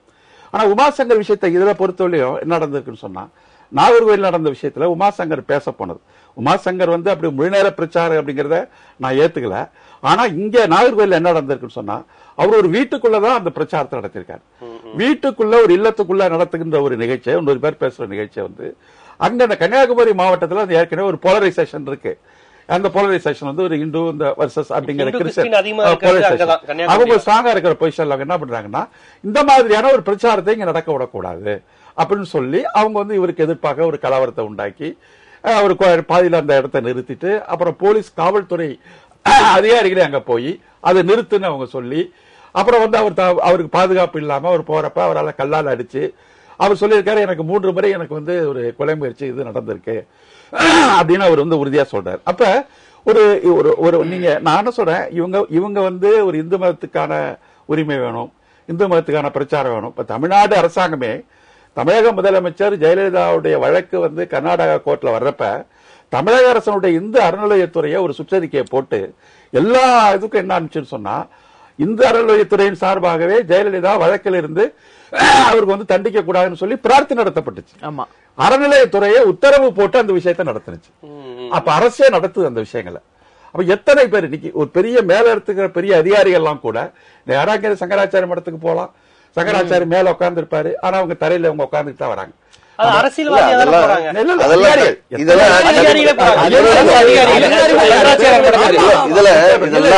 அதிகாரியாக இருந்தாலும் அங்க தனி மனித உரிமை அவர் விரும்புகின்றார், அதனால போறாரு. அங்க போய் உட்கார்ந்துட்டு இருக்கிறதுன்னா நான் என்ன சொல்றேன், நானு சர்ச்சில போயோ நீ வந்து வெளியே போய் பிரச்சாரம் வந்து ஒரு குறிப்பிட்ட மதத்தினுடைய கடவுளை பற்றி அவதூறாக பேசி பிரச்சாரம் பண்றதுக்கும், ஏன் நான் ஒரு 4 சபத்துக்குள்ள ஒருத்தர் நான் வணங்கக்கூடிய நான் குருவாக ஏற்றுக்கொண்டிருக்கிற ஒருத்தர் முன்னாடி எப்படி இருக்கணும்ங்கிறது அது விருப்பப்பட்ட விஷயம். அது நான் சொல்றேன். இப்ப வந்து அரசு எந்திரம் அப்படிங்கிறது வந்து இங்க வந்து ஒரு அரசு எந்திரம் மதச்சாங்க சொன்னா முழுக்க முழுக்க ஒரு இந்து மதம் நான் சொல்ல மாட்டேன். ஏன்னா இப்ப இருக்கிறது வந்து இந்து மதம் இல்லைங்கிறது என்னுடைய ஒரு கருத்து. ஏன்னா இப்ப பேசப்படுற மதங்கள் பூரா வேத மதம் தான். வேத மதத்துக்கு நீங்க என்ன பண்றீங்க, பிரிட்டிஷ்காரன் வந்ததுக்கு அப்புறம் தான் அதுக்கு ஒரு இந்துங்கிற ஒரு பேரை கொடுத்து நீங்க எல்லாரும் இந்துக்கள் கொண்டு போய் இந்த வெகு மக்கள் எல்லாம் கொண்டு போய் அதுல திணிச்சிட்டீங்க. நாங்க இந்த வெகு மக்களுக்கெல்லாம் நாங்கெல்லாம் ஆதரவா இருக்கிறோம். நாங்க தான் நாங்கள் வந்து நீங்க சொல்ற இந்துக்களுக்கு நாங்க எதிரிகளே கிடையாது. இன்னும் சொல்ல போனால் இந்த வேத மதத்தின் கீழ் திணிக்கப்பட்ட உரிமைகள் மறுக்கப்பட்ட பிற்படுத்தப்பட்ட மக்கள் இந்துக்கள், தாழ்த்தப்பட்ட மக்கள் இந்துக்கள், இவர்களுடைய உரிமைகளுக்காக போராடுறதெல்லாம் நாங்க தான். நாங்க இந்த தாழ்த்தப்பட்ட பிற்படுத்தப்பட்ட இந்துக்களுக்கு படிப்புரிமை வேணும், கல்வி உரிமை வேணும், வந்து தீண்டாமை வந்து இந்த மக்களுக்கு ஒழியணும், மண்டல் கமிஷன் இந்த பிற்படுத்தப்பட்ட மக்களுக்கு இந்துக்களுக்கு வேணுங்கிறப்ப அந்த உரிமை அவங்களுக்கு வேணும், இவங்க வந்து ஒரு சுயமரியாதை உள்ள இந்துக்களா இருக்கணும், எல்லாத்துக்கும் போராடுறது நாங்க தான். ஆனா இவைகளெல்லாம் கூடாதுன்னு சொன்னவங்க தான் நாங்க வந்து இந்துக்களுடைய பாதுகாவல சொல்லிட்டு இருக்கிறாங்க. நாங்க வந்து ஒட்டுமொத்த இந்துக்களுக்கு நாங்க விரோதி இல்ல. வேத மதம் என்கிற ஒரு மதத்தை வெகு மக்கள் மீது திணித்து அந்த வேத பண்பாடை இந்த வெகு மக்கள் எல்லாம் ஏற்றுக்கொள்ள வேண்டும், வழிபாட்டு முறையிலிருந்து வாழ்வியல் முறையிலிருந்து அப்படி சொல்ற விஷயத்தான் நாங்க வந்து இருக்கிறோம். அதனால நாங்க வந்து இந்துக்களுடைய அப்படி நான் பார்க்கல அந்த விஷயத்தை நான் தெளிவுபடுத்த விரும்புறேன். இருந்தாலும் இந்த இடத்துல வந்து உமாசங்கர் வந்து ஒரு கிறிஸ்தவர் அப்படிங்கிற விஷயத்துல வந்து மத எதிர்ப்பு அப்படிங்கறதுனால இவங்களே சட்டத்தை கையில எடுத்துக்கொண்டு அவர் வந்து அடிப்பது, மிரட்டுவது, கொலை செய்வது, மோட்டார் பைக்கில் போய் செய்வது, காவல்துறையை வைத்துக் கொண்டு மிரட்டுவது அப்படிங்கறத வந்து நிச்சயமா ஏற்றுக்கொள்ள முடியாது. அதே நேரத்தில் உமாசங்கர் தன்னுடைய எல்லை மீறி மத பிரச்சாரகராக போவதும் கூட எனக்கு உடன்பாடு இல்லை. உங்கள்கிட்ட முன்வைக்கிறப்ப அவர் என்ன சொல்றாரு, நீங்க வந்து மத எதிர்ப்பா நீங்க பேசுறீங்கன்னா உங்க கருத்தோட நான் உடன்படுறேன், எந்த மாற்றமும் இல்ல. ஆனா இயல்பா எங்க பெரும்பான்மை மதமான இந்து மக்களுடைய பழக்க வழக்கங்கள், நம்பிக்கைகள், பூஜை புனஸ்காரங்கள், அரசு அலுவலகங்கள் நடைபெறும் போது அது கிறிஸ்தவர்களும் இஸ்லாமியர்களும் நாத்திகர்களும் கூட இது இயல்புதான்னு நினைக்கிற அளவுக்கு ஒரு மனநிலை இங்க இருக்கு, அப்படி ஒரு பொது புத்தி இருக்கு. அப்படி இருக்கிற ஒரு நாட்டுல இப்ப திடீர்னு ஒரு வழக்கத்துக்கு மாறா நடைபெற மாதிரி இவர் அவர் மத பிரச்சாரத்தை பண்ணும்போது மட்டும் இவ்வளவு பெரிய தாக்குதல் வர்றத ஒரு மைனாரிட்டி மீது ஆன ஒரு தாக்குதலா தான் நான் பாக்குறேன். அதாவது இந்து மதத்தை பொறுத்த வரைக்கும் இந்த சனாதன தர்மம் இது வாழ்வியல் முறை. இது வந்து ஏதோ இயற்கையா தினசரி அவன் காலையில எழுந்ததுல இருந்து இரவு படுக்க வரைக்கும் அது எப்படி இருக்கிறானோ அதுதான் வாழ்வியல் முறை. இந்து மதம் சொல்லுகின்ற விஷயம் அவன் வணங்கக்கூடிய விஷயங்கள். அதற்காக நான் போய் சாமியை கும்பிடுறேன். அரசு அலுவலகங்கள்ல மேடம் சொன்னாங்க அரசு அலுவலகங்கள்ல சாமி கும்பிடுறாங்க அப்படின்னு. சாமி கும்பிடுறதுல நான் தப்புன்னு சொல்லலைங்க. இவர் சர்ச்சைக்கு போய் ஒரு நிமிஷம், நான் சர்ச்சைக்கு ஆயுத பூஜை கொண்டாடுறது தவறு இல்லைங்கிறேன் நான். ஏன்னு சொன்னா அதான் வாழ்வியல் முறை. அது வாழ்வோடு இந்து மதம் வாழ்வோடு இணைந்த மதம். இது வந்து மேற்கட்ட நாட்டுல இருந்து இறக்குமதி செய்யப்பட்ட மதம் அல்ல. குடும்பத்துல தாங்க இருக்கணும். இல்ல நான் அரசாங்கத்துல இல்ல அரசு அலுவலகங்கள்ல இந்துக்கள் வேலை செய்யறதுனால அது வாழ்வியல் முறையின் ஒரு அங்கமாக அங்க இருக்கிறது. நான் என்ன சொல்றேன், நான் என்ன பயன்படுத்துகின்றனோ எதை வேலை செய்யறனோ அதை வணங்குகின்ற முறை இந்து மதத்துல இருக்கிறதுங்க. அதனால நான் அரசு அலுவலகங்கள்ல அந்த விஷயத்தை பின்பற்றுகின்றேன். அதனால ரெண்டாவது இதே மாதிரி இஸ்லாமியர்கள் கிறிஸ்தவர்களுக்கு வந்து அது சம்பந்தம் இல்லாத ஆயுத பூஜைங்கிறது. அதுக்காக நான் என்ன சொல்றேன், இன்னைக்கு அரசாங்கத்துல கிறிஸ்துமஸுக்கு விடுமுறை கொடுக்குறாங்க. 2% தான் உலக நாட்டுல இருக்காங்க. அவங்களுக்காக 98% நான் என்ன சொல்றேன் 98% வீட்டுல உட்கார்ந்துட்டு இருக்கணுமா? ஏன் வந்து வேலை செய்யலாம் இல்ல? ஏன் விடுமுறை கொடுக்குறாங்க? 2% மக்களுக்கு விடுமுறை கொடுத்துட்டு 98% வேலை செய்யட்டும், வளரட்டும், வேலை வரட்டுமே அப்படின்னு சொல்லலாம். இல்ல நான் அப்படி அதுக்காக சொல்லல. இந்த விஷயத்துல அதுக்கு சிறுபான்மை 2% தான் இருக்காங்க, 98% ஏன் வீட்டுல உட்காரணும், அவங்கள வேலை கொடுக்கலான்னு சொல்லக்கூடாது. அது கூடாதுன்னு சொல்லி ஒட்டுமொத்தமா விடுமுறை அறிவிக்கிறோம். அதே மாதிரி பெரும்பான்மை கோவில்ல போய் சாமி கும்பிடுறாங்க. போய் நான் பிரச்சாரம் பண்ணல, என்னுடைய முருகன் தான் பெரியவர், ராமன் தான் பெரியவர், இந்த கடவுளை ஏற்றுக்கொள்ளாதவர்கள் செய்யற பணி. அந்த இடத்துல எங்க இந்து கிறிஸ்டின் முஸ்லீம் வந்ததுன்னு அவங்க கேக்குறாங்க. நான் என்ன சொல்றேன், அது அரசாங்க பணியில இருந்தாலும் கூட நீ தனி மனித உரிமை, உனக்கு வணங்கக்கூடிய உரிமை, வழிபாட்டு உரிமை மறுக்கப்படல. நீ வணங்கு, உன்னை வேண்டான்னு சொல்லல. ஆனா மற்றவர்களை வணங்கு, மற்றவர் மதத்தினுடைய பற்றி விமர்சனம் பண்றதுதான் பிரச்சனையா ஏத்துக்கிறோம். உதாரணமாக இவர் சொன்ன விஷயங்கள், அந்த உத்தரகாண்ட பத்தி சொன்னார். அதே மாதிரி இயேசு ஏன் 2004 சுனாமி வரப்போது நாகப்பட்டினத்துல இருக்கக்கூடிய வேளாங்கண்ணி சர்ச்சு பிரச்சனையாக போது, அங்க மக்கள் சாக போறாங்கன்னு ஏன் முன்னாடி சொல்லல இவர்கிட்ட? இதே மாதிரி நான் என்ன சொல்றேன், இல்ல அவங்க ஏன் அதே மாதிரி லண்டன்ல இன்னைக்கு சர்ச்செல்லாம் இன்னைக்கு இஸ்லாம் இயக்கங்கள் வாங்கி கொண்டிருக்கிறார்கள், அதை தடுப்பதற்காக அங்க போய் வேலை செய்யலன்னு ஏன் சொல்லல? இதை சொல்லி இருந்தால், இதை இயேசு கிறிஸ்து இதை மட்டும் சொன்னவர், அதை ஏன் சொல்லல? அங்கே கல்லை வணங்குகிறவர்கள் இருக்கின்ற காரணத்தினால, வணங்குகின்ற காரணத்தினால் அங்கு இயற்கை பேராபத்து அது வந்திருக்கிறது.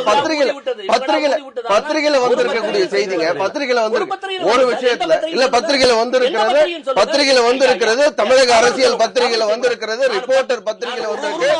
ஆகையினால் நான் என்ன சொல்றேன், நான் பத்திரிகை ஆதாரத்தை கொடுக்க தயாரா இருக்கேன். ஒன்று. இரண்டாவது விஷயம், இன்னைக்கு EVKS இளங்கோவன் காங்கிரஸ் கட்சியிலிருந்து இதை கண்டித்து இருக்கின்றார். காங்கிரஸ் கட்சியிலிருந்து கண்டிச்சு இருக்கக்கூடிய ஒரு விஷயத்தை, காங்கிரஸ் கட்சியை சார்ந்தவராக இருந்தாலும் கூட அவர் கிறிஸ்தவர் என்ற காரணத்தினால அதை மூச்சு பிடிச்சு அவருக்கு சப்போர்ட் பண்ணி அதாவது மத பிரச்சாரம் செய்வது தவறுன்னு சொல்லியிருக்காரு. நான் என்ன சொல்றேன், எல்லா IAS ஆபீசரும் இது போல இந்த மாதிரி ஏதாவது ஒரு இந்து மதத்தை சார்ந்த IAS ஆபீசர் இந்த மாதிரி கிறிஸ்தவ இந்து மதத்திற்கான பிரச்சார கூட்டத்துக்கு போயிருக்கார், மதமாற்ற கூட்டத்துக்கு போயிருக்கார் அப்படின்னு ஏதாவது சொல்ல முடியுமா? அப்படி கிடையாது. இந்தியாவின் உயர் பதவியில் இருக்கக்கூடிய இந்து மதத்தை சேர்ந்த சில அதிகாரிகள், பெரிய ஆளுநர்கள்லாம் சங்கராச்சாரியரை போய் சந்திக்கிற மரபு. நான் என்ன சொல்றேங்க, நான் என் குருவாக ஏற்றுக்கொண்டிருக்கக்கூடிய சங்கராச்சாரியார் இல்ல, ஒரு சாதாரண ஆளா இருந்தாலும் அவர் முன்னால உட்கார்றது என்னுடைய தனிப்பட்ட விருப்பம். அதை யாரும் கேள்வி கேட்க முடியாது. நீ இப்படித்தான் இருக்கணும்னு யாரையும் எந்த கட்டுப்பாடும் யாரும் குறிக்க, ஏன்னா அது தனி மனித சுதந்திரம். அது தனி மனிதம் எந்த இடத்துல எப்படி இருக்காருங்கிறது அதை பொறுத்து. ஆனா மற்றவர்களுடைய பிரச்சனைகள்ல, மற்றவர்களுடைய சுதந்திரத்துல மூக்க நுழைக்கக்கூடிய இடத்துலதான் பிரச்சனை வருது. அந்த மாதிரி ஒரு நிலைப்பாடுதான் இவர் எடுத்திருக்கிறார். அதனாலதான் பிரச்சனை. ரேஷன் கார்டு கொடுத்து, பணம் கொடுத்து முஸ்லிம்களை மதமாற செய்வது தவறு என்று கண்டிச்சிருக்கிறார். நான் திருப்பி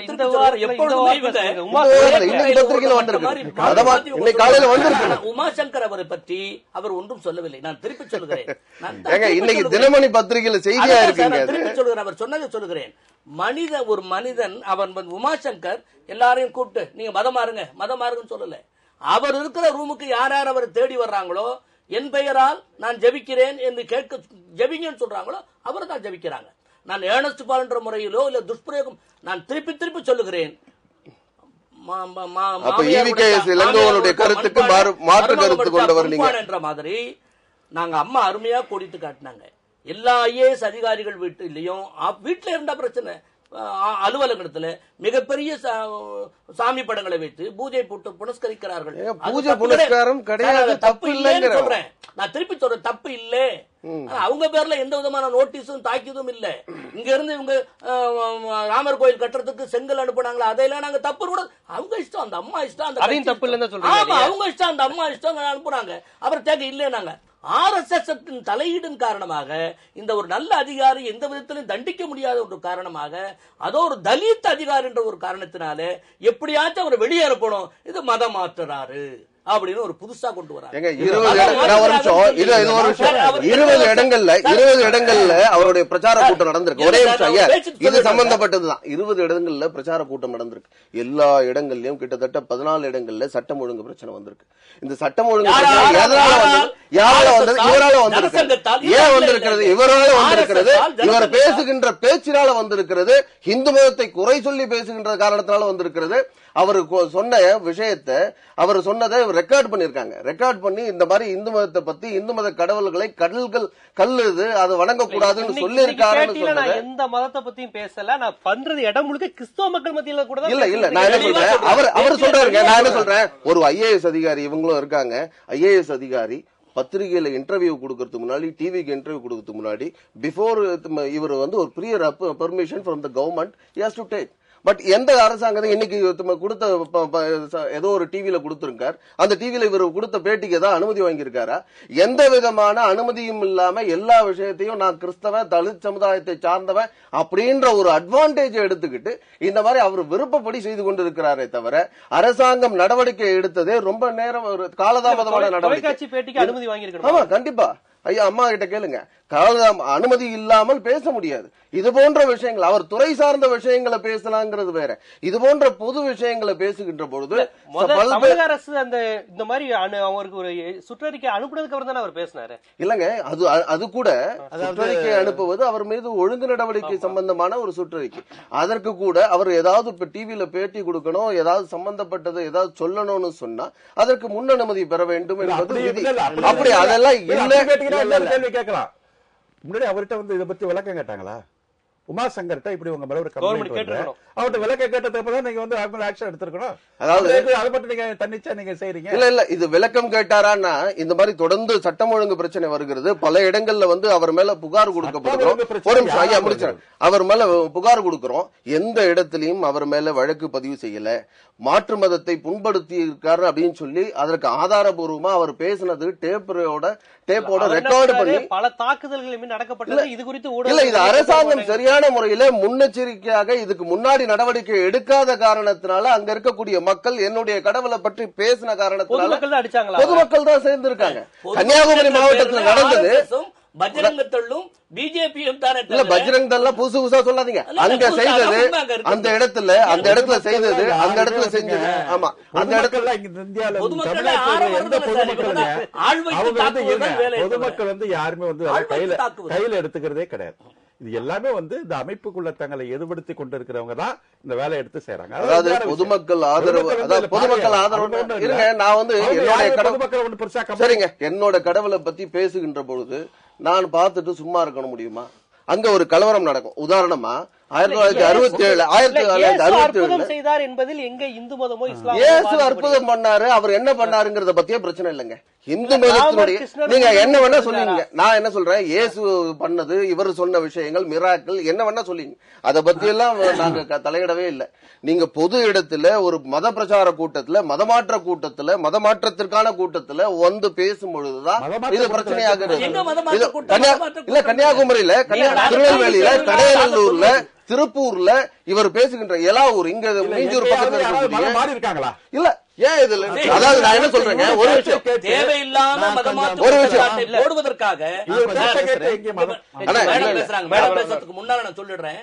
RSS பெங்களூர் கோர்ட்டினுடைய தீர்ப்புக்கு விரோதமாக இருக்கிறது. அதை சம்பந்தப்படுத்தி சமாதானப்படுத்தி வேற கோணத்துல எப்படியாச்சும் ஒரு கிறிஸ்தவனை தாக்கினா தான் இந்த தமிழக அரசுக்கு பெங்களூர் கோர்ட் சரியா வரும்னு ஒரு பொய்யான குற்றச்சாட்டு. சம்பந்தம் இல்லாத விஷயம் அது. 7 வருஷமா இதுக்கு 7 வருஷமா நாங்க எதிர்ப்பு தெரிவிச்சிருக்கோம். அதாவது சார் சொன்னாரு, இந்து மதத்தை பின்பற்றுறது ஒரு வாழ்வியல் நடைமுறை, அது எல்லாத்துலயும் கலந்துருக்கு. அதனால அரசு அலுவலகங்களில் பெரும்பான்மை இந்துக்கள் வேலை செய்யறதுனால அவங்களுடைய மத கடமைகளை நிறைவேற்றும் வழியில் அதை பண்றாங்க, தவறு இல்லைன்னு சொல்றாரு. ப்ரொஃபஸ் பண்ணக்கூடாதுன்னு சொல்றாரு. ஆனா அரசு ஊழியர்கள்லையும் சரி, அரசு அலுவலகங்கள்லையும் சரி, ஒரு அனாமதேய கார்டு உலா வரும். இதை 7 பேருக்கு எழுதி போடுன்னு, இதை 10 பேருக்கு எழுதி போடுன்னு சொல்லி, இந்த மாதிரி பல வழிகள் சர்க்குலேட் பண்ணுவாங்க. அது அரசு ஊழியர்களுக்கு இடையில யார் சர்க்குலேட் பண்றாங்களோ. அதனால இந்த பிரச்சாரங்கிறது நேரடியாகவும் மறைமுகமாகவும் அச்சுறுத்தும் வகையிலும், அப்படின்னா என்ன அர்த்தம்னா, இந்த மதத்துல இல்லைன்னா நாங்க உங்களை மதிக்க மாட்டோம் அப்படிங்கிற அளவுக்கு ஒரு மாயை ஏற்படுத்துகிற அளவுக்கு பண்றாங்க. அப்புறம் பாத்தீங்கன்னா, ஒரு மத குருவை போய் தரிசிக்கிறதுல எந்தவித இதுவும் இல்லை அப்படின்றார். பட்டு பரவலா இந்த மாதிரி மத நிறுவனங்களுக்கும் அரசுக்கும் நெருக்கமான தொடர்பு இருக்கிறது.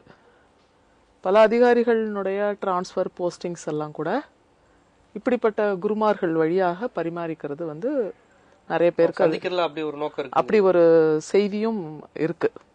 இதை நம்ம வந்து ப்ரூவ் பண்ண முடியாது, யார் யாரு அப்படின்னு ப்ரூவ் பண்ண முடியாது. ஆனா அதை வந்து அது நடக்குதா இல்லையான்னு தெரியாது. பட் எல்லாருமே அப்படி ஒரு இது வச்சிருக்காங்க. அதனால அரசாங்கத்தோட மத நிறுவனங்கள் நெருக்கமான தொடர்பு கொண்டு அதை வந்து பரப்புற வேலைகளை செஞ்சிட்டு இருக்காங்க. அப்போ இந்துக்கள் செய்தால் அது வந்து வாழ்வியல் நடைமுறை. இதுவே கிறிஸ்தவர்கள் வந்து அவங்களுக்கு வந்து மத நம்பிக்கை கடமை, மத கடமைகள், ஒரு கிறிஸ்தவர்கள் இல்ல, ஒரு நம்பிக்கையை ஃபாலோ பண்றவங்க அவங்களுடைய கடமையாக அதை பிறருக்கு எடுத்து சொல்வது, பிறருக்கு எடுத்து சொல்வது அப்படிங்கறது வந்து அகேன்ஸ்டா பாக்குறது வந்து ஒரு டுவல் மென்டாலிட்டி. அதாவது ஒரு வக்கரமான ஒரு இது, அதாவது தனக்கு உள்ளதுதான் மற்றவங்களுக்கு இல்லாதங்கிற ஒரு மெஜாரிட்டியினுடைய டாமினன்ஸ் அது.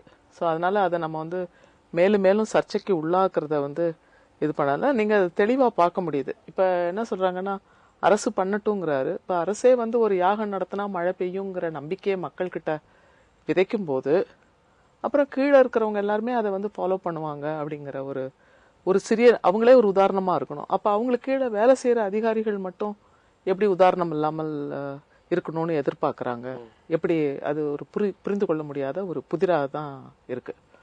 இப்போ உமாசங்கர் செய்த, இப்ப இவரு சொன்னாரு, சார் சொன்னார், கரெக்டா தான் சொன்னாரு, செக்குலரா இருக்கணும் அப்படின்னு.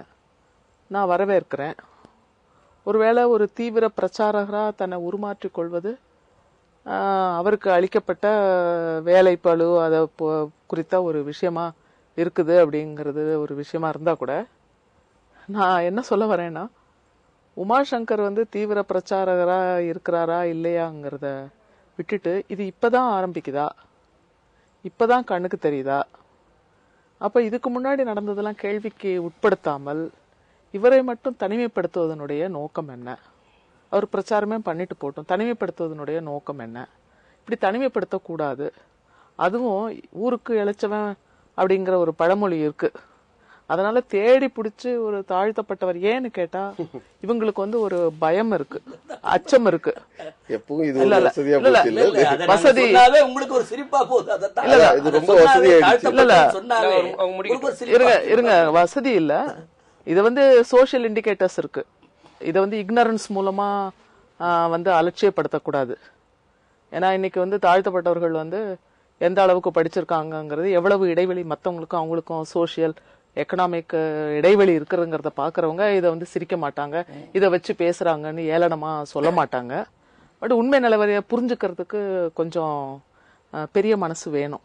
ஸோ அந்த அளவுக்கு நீங்க பாத்தீங்கன்னா அப்ப அதை பாயிண்ட் அவுட் பண்ணும் பொழுது என்னன்னா மற்றவங்க செய்யறதெல்லாம் மறைக்கப்பட்டு எதுல இருந்து தொடங்குறது? இதை உமாசங்கர்ல இருந்து தான் தொடங்கணுமா? என்னுடைய கேள்வி.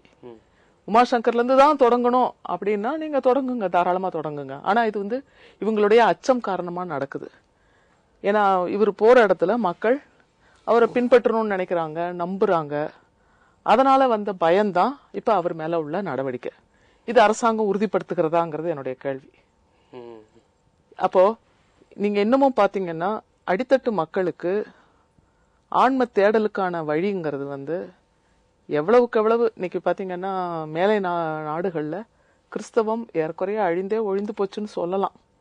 அவங்களுடைய கோவில்களை எல்லாம் விபச்சாரிகளுக்கு, விபச்சாரம் செய்பவர்களுக்கு மறுவாழ்வு இடமாக மாற்றி இருக்கிறார்கள்.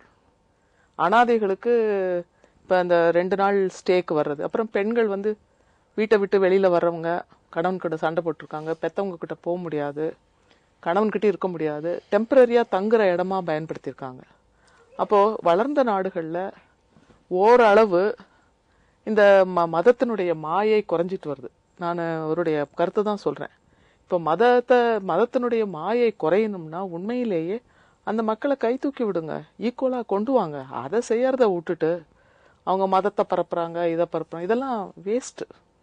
இன்னைக்கு வந்து வசதி படைத்தவர்கள், வாழ்வில் முன்னேறினவர்கள் இந்த மாதிரி வேலைகள்லாம் வந்து ரொம்ப மிக குறைவா செய்யறாங்க. அதை வந்து கூட தக்க வச்சுக்கிறதுக்காக செய்யறாங்க இன்னைக்கு.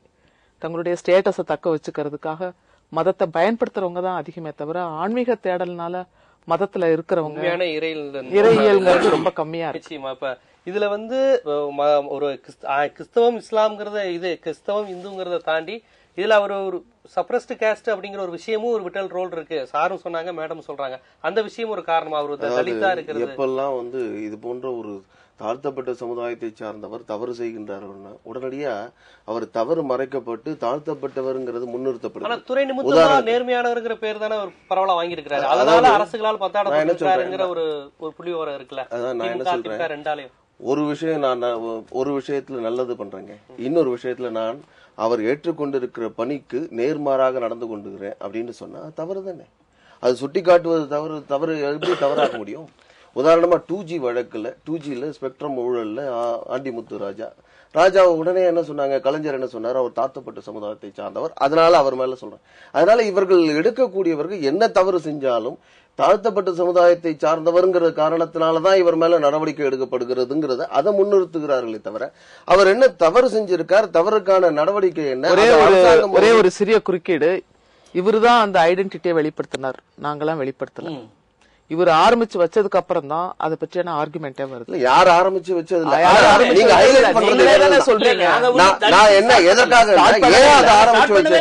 தலித் சமுதாயத்தை சார்ந்தவர், இந்து மதத்தை சார்ந்தவர், இவர் கிறிஸ்தவ மதத்துக்கு போகணும், இவர் கிறிஸ்தவ நம்பிக்கையை ஏற்றுக்கொள்வார், நேரடியா மதம் மாறிட்டு போங்க. உங்களை யாரும் இருக்கணும்னு சொல்லலையே. அதை இல்லாம மதம் மாற பிரச்சனை இல்லைன்னா இந்து கடவுளை பத்தி எப்படி பேச முடியும்? ஒரு IAS அதிகாரி அரசாங்கத்துல பொறுப்பேற்கும் பொழுது சமுதாயத்திற்காக மக்களை எல்லாம் பொதுவாக பார்க்கக்கூடிய இடத்துல இருக்கக்கூடியவர் ஒரு மதத்தினுடைய கடவுளை அசிங்கமா பேசுறார், கேவலப்படுத்துறார். அவர் மேல நடவடிக்கை, சட்ட ரீதியான நடவடிக்கை எடுக்கிறது இத்தனை நாள் அரசாங்கம் இவர் மேல நடவடிக்கை எடுக்காம இருந்தது கண்டிக்கத்தக்கது. இதுவே ரொம்ப லேட்டான எடுத்த நடவடிக்கை. பல இடங்கள் இதற்கான போராட்டங்களை நடத்தின பிறகுதான் அரசாங்கம் எடுத்திருக்கிறது. அதுவே அதனால வெறும் இந்த நடவடிக்கைங்கிறது இந்த கூட்டங்கள்ல கலந்து கொண்டார் என்பது மட்டும் இல்ல, இவர் அந்த கடவுள்களை, இந்து கடவுள்களை கேவலப்படுத்துகின்ற விதத்துல, இந்து மதத்தினுடைய மக்களை கேவலப்படுத்துகின்ற விதத்துல பேசுகின்ற ஒரு விஷயத்தை அவர் மேல வழக்கு பதிவு செய்யணும். அவர் மேல வழக்கு இந்து கடவுளை அவர் கேவலப்படுத்துவதும் இல்லை, முகமதியரும் இந்து கடவுளை கேவலப்படுத்துவதும் சொல்லி ஒரு புயலை உண்டு பண்ண பார்க்கிறார். யுனைடெட் நேஷன்ஸ் ஐநா சபையில ஒரு தீர்மானம் கொண்டு வராங்க. உலகம் முழுக்க 2010 அதை ஏற்றுக்கொள்கின்றார்கள். பன்முகத்தன்மை, வழிபாட்டு உரிமைக்கு மதிப்பு கொடுக்க வேண்டும் சொல்லி உலகம் முழுக்க இருக்கக்கூடிய எல்லா நாடுகளும் ஏற்றுக்கொள்கின்ற நேரத்துல இந்தியா கூட ஏத்துக்கிட்டு இருக்கு. ஆனா வாட்டிகன் நாங்கள் இதை ஏற்றுக்கொள்ள மாட்டோம், எங்களுடைய ஒரே கடவுள் எங்களுடைய இயேசுவை மட்டுமே ஏற்றுக்கொள்வோம், பன்முக கடவுள்களை நாங்கள் ஏற்றுக்கொள்ள மாட்டோம் கிறிஸ்தவத்தினுடைய தலைமை பீடமாக இருக்கக்கூடிய வாட்டிகன். எதுக்கு எது சொல்றேன்னா, கிறிஸ்தவம் போதிப்பதே அதுதாங்க. கிறிஸ்தவ முஸ்லிம் மதங்கள் போதிப்பது என்னுடைய கடவுள் மட்டும், என்னுடைய கடவுள்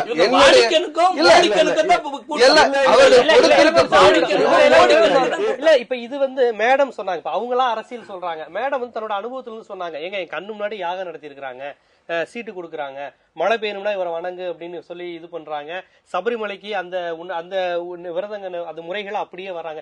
இதெல்லாம் கூட ஒரு ஏன் கூடாதுங்கிற இது தனி மனித உரிமை. நான் வந்து என்னுடைய அலுவலகத்துல இருந்தாலும், நான் அலுவலகத்துக்கு போனாலும் சரி, நான் கடவுளை வணங்கணுங்கிறது அதுல மாற்று கருத்து இல்ல. நான் விரதம் இருக்குங்க, ஈஸ்டருக்கு விரதம் இருக்காங்க, ஏன் விரதம் இருக்கீங்கன்னு யாராவது கேட்க முடியுமா? அவங்களுடைய தனி மனித விரும்பம். ரம்ஜான் நோன்பு இருக்காங்க, ஏன் இருக்கீங்கன்னு கேட்க முடியுமா? அதையெல்லாம் கேட்பதில்லை. இந்து மதம் இந்த நாட்டில் ஒரு நிமிஷம், இந்து மதம் இந்த நாட்டில் பெரும்பான்மையாக இருக்கின்ற காரணத்தினாலதான் இந்த நாட்டில் சிறுபான்மையர்கள் சர்வ சுதந்திரத்தோடு வழிபாட்டு உரிமையோடு வாழ்ந்து கொண்டிருக்கிறார்கள். அதற்கு காரணம் அடிப்படையும் இந்து மதம் தான். இது இல்லாம மாற்று மதம் இருந்தால், கிறிஸ்தவ மதம் பெரும்பான்மையாக இருந்திருந்தால் என்ன நடந்திருக்கும்? எப்படி வாட்டிகன்ல பன்முகத்தன்மையை ஏற்றுக்கொள்ள மாட்டோம்னு கிறிஸ்தவ கத்தோலிக்க தலைவர் சொன்னாரோ அதேதான் நம்ம நாட்டிலே நடந்திருக்கு. நிச்சயமா உங்களுக்கு நிறைவு கருத்து. இப்ப பேசுற விஷயங்கள் வந்து இந்த ஒரு கிறிஸ்தவ மதத்தின் மேல் இருக்கின்ற ஒரு வெறுப்பை கட்டமைக்கணும் அப்படிங்கிற ஒரு துணியில வந்து தோழர் வந்து பேசிட்டு இருக்கிறார். அது வந்து இவங்களுக்கு ஏதோ ஒரு மதத்தினுடைய வெறுப்பு, ஒரு மதத்தினுடைய அப்படிங்கிறது. வாட்டிகனுங்கிறது வந்து அவங்களுடைய போப்பினுடைய எதுங்க, அவங்க கிறிஸ்தவத்தை ஏத்துக்கிட்டு இருக்கிறவங்க. அவங்க சொல்றது, வாட்டிகன் சொல்றத அப்படி தப்புன்னு நீங்க சொன்னீங்கன்னு சொன்னா, இப்ப நீங்க வந்து இந்தியா வந்து நாங்க இந்த ராஷ்டிரம் மாத்த போறோம், ராமனுக்கு வந்து இந்தியா வந்து தேசிய நாயகன், நாங்க ஏற்கனவே இருக்கிற மசூதியை இடிச்சு விட்டு அங்க ராமனை கொண்டாந்து வைக்க போறோம், யாரு ராமனை நம்புறீங்களோ ராமனுக்கு இருங்க மசூதிங்கிறதே தப்பு, சர்ச்சைக்குரிய நீங்க தப்பான தகவல் தப்பான தகவல் மசூதி இல்ல சர்ச்சைக்குரிய கட்டிடம். அதை இடிச்சுடுவீங்களா நீங்க? அதை இடிச்சுடுவீங்க, நியாயப்படுத்துறீங்க. உமாசங்கர் நரசிம்மராவ் அரசாங்கம் பேசுறது மட்டும் தப்பு. நரசிம்மராவ் அரசாங்கம் நரசிம்மராவ் அரசாங்கத்துடைய அனுமதியோடு இது நடந்ததுங்க. காங்கிரஸ் வழக்கு இருக்கட்டும், வழக்கினுடைய தீர்ப்பு என்ன சொல்லுகிறது? தீர்ப்பு அலகாபாத் உயர்நீதிமன்றம் என்ன தீர்ப்பு கொடுக்கிறது? அலகாபாத் உயர்நீதிமன்றம் அங்க ராமன் கோவில் இருந்ததுங்கிறதுக்கு ஆதாரம் கொடுத்திருக்கிறது. அவர்களுக்கு சாதகமான வழக்கு எத்தனை வருஷம் நடந்திருக்கிறது? வழக்கு எத்தனை வருஷம் நடந்திருக்கிறது? நரசிம்மராவை சொல்லக்கூடிய வாதம் இதான். இந்தியா அப்படிங்கிறது ஒரு இந்து கொள் நாடு.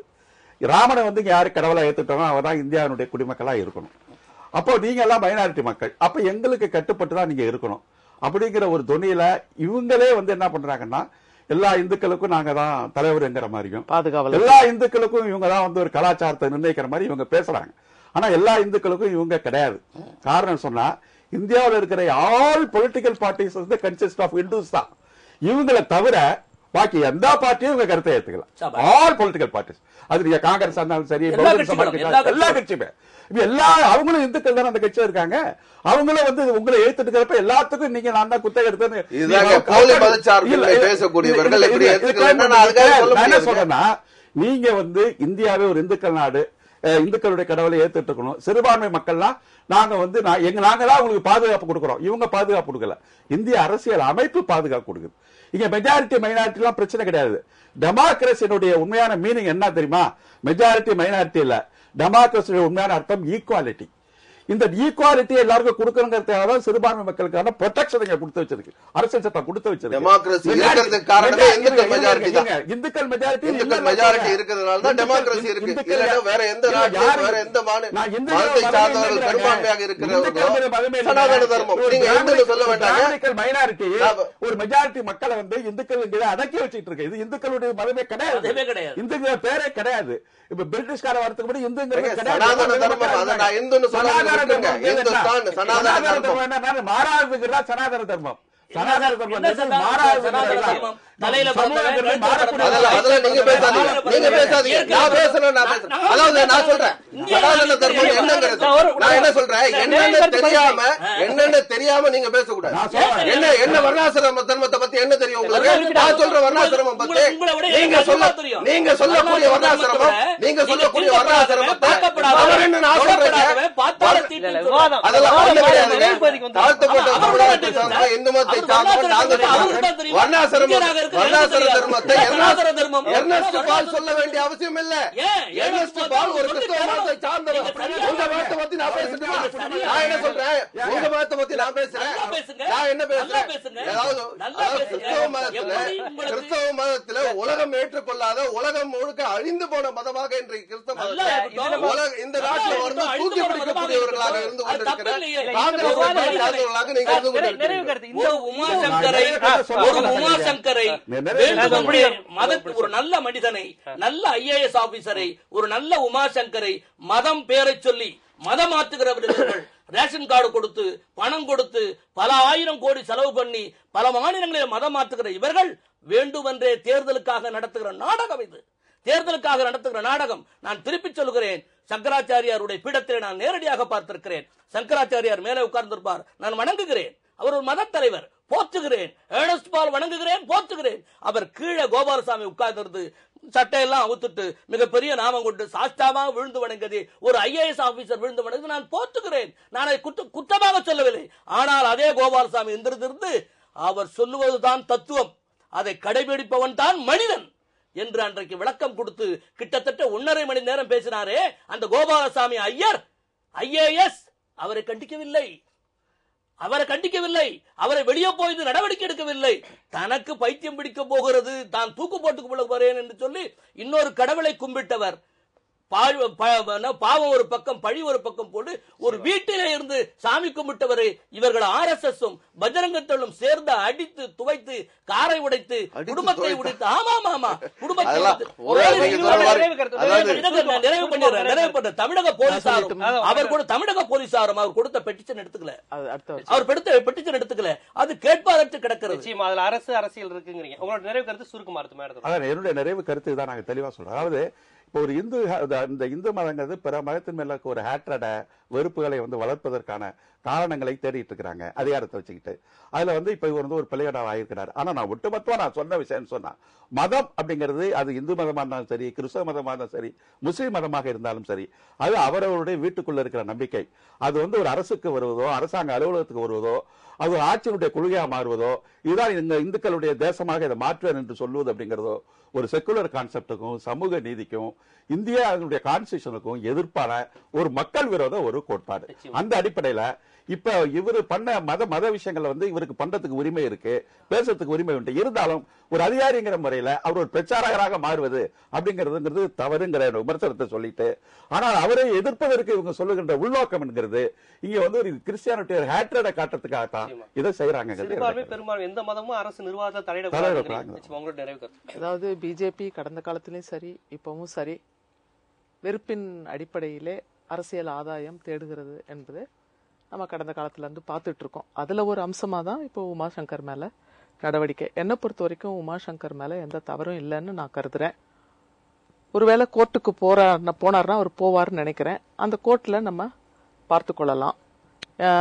இன்னொன்னு உமாசங்கர் மேல நடவடிக்கை எடுப்பது போலவே யார் யார் மறைமுகமாகவும் நேரடியாகவும் இலக்கியம் என்ற போர்வையிலும் அரசு துறை என்ற ரீதியிலும் எந்த மதத்தை பிரச்சாரம் செய்தாலும் அவர்கள் மீதும் நடவடிக்கை எடுக்க வேண்டும் என்பதுதான் என்னுடைய நடவடிக்கை எடுப்பது அங்கிருந்து தொடங்க வேண்டும் என்பதுதான்.